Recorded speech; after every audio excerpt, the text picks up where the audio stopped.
The aim of any website should be as fresh and as relevant as it can be to the needs of searchers, and we've seen that push forward more now with the launch of the Google Freshness update.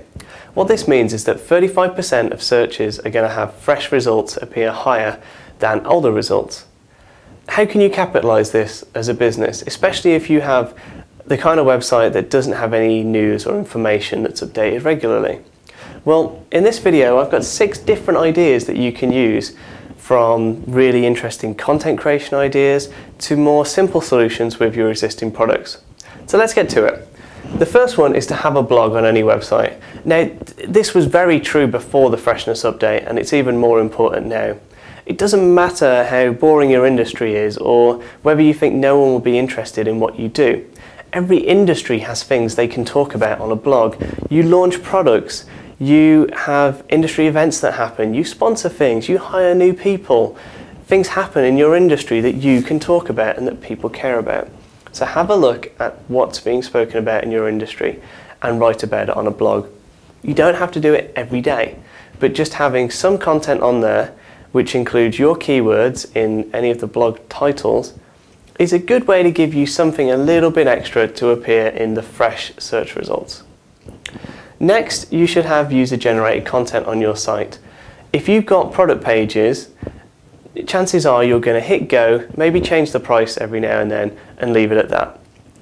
But you need to allow people to leave reviews or add photos or to develop that page over time, because if that page goes up and is never updated, it's not going to be as relevant as, say, a page on Amazon, which has videos of people and photos and lists and all these cool things that Amazon do to keep their pages constantly fresh. So have a look at your product pages and allow users to add additional content to keep them fresh. News. If you can't do step 1, you can't do step 2. Let's say your website can't be updated or you just don't have the time to do those things internally, then you've got to write some sort of external news and push that out into the marketplace in order to have some fresh content. That's easily done. You can spend about £300 just to get a press release pushed out on PR Wire. And you can write about anything as simple as a new employee joining the company.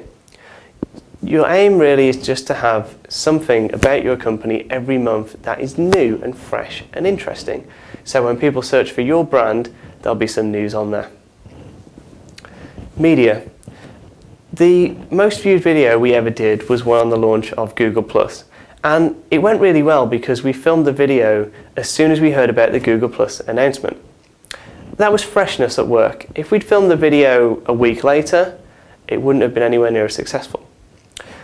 Which means anytime something interesting happens in your industry, you need to film a video about it, do a blog post about it, or create some sort of media-rich content saying what you think about it.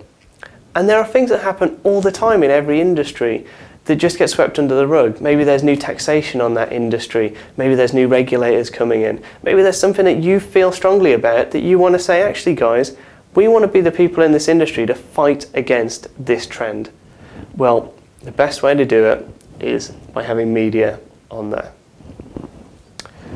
Having a sitemap is a good step if your site just has static pages and you want to tell the search engines how often they're going to be updated. You can list whether pages are updated daily, weekly, monthly or yearly on your sitemap. It's good for search engines because it tells them how often to come back, and it's really good for you to know these are my pages that I want to update regularly. If you've got that yourself as a spreadsheet or a reminder in Outlook, you'll know to go back to these pages every month, every week and add a little bit of extra content to make them fresher. And even before the Freshness update, that's a good step to have, to constantly look at your site pages and say, what else can we add to make these better for users this time? Last of all, we've got the canonical tag. The worst thing about the Freshness update is it means really good pieces of content from years ago are now going to get pushed down the search results. We don't really want that to happen, but the best way to fight it is to take the pages on your site that are old, maybe 2 years, 1 year old, that get a lot of traffic now, take the exact same content and update it.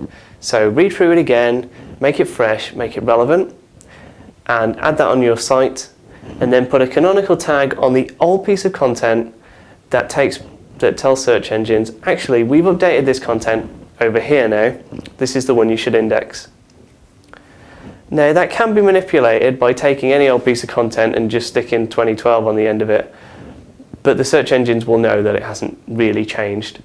So you will have to add extra value to make it worthwhile, which you should be doing anyway.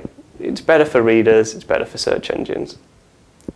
If you follow these steps, it'll make the customer journey better, and you'll provide fresher information for the users of your site.